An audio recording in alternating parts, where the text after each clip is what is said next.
ના ખરેખર તમે બહુ સ્વીટ છો. આમ તમે છે ને બિલકુલ નથી બદલ્યા. એમ એવા ને એવા જ ભોળા ભાળા પહેલા જેવા જ શાંત સ્વભાવના છો.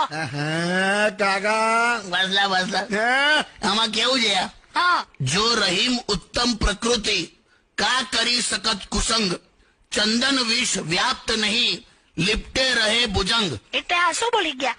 આમાં રહીમદાસ એવું કે છે, જે પ્રકારે ચંદનના ઝાડને સાપ લીપટાયેલો રહે હા તોય એના ઝેરની અસર ઝાડને થતી નથી, હા એવી જ રીતે ઉત્તમ પ્રકૃતિના મનુષ્ય પર કુસંગતિની અસર થતી નથી.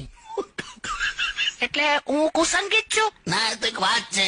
એટલે હું સાપ છું? સાપ નાલી આવ્યા મૂકી દો તમે ફોન. એટલે આમ જ કીધું. હવે છે ને તમે જોજો, હવે હું છે ને પેલું નહીં મોકલાવું. હું લી સાંજે તમારા માટે મસ્ત બાફેલા સમોસા મોકલવાની હતી, હવે નહીં મોકલાવું.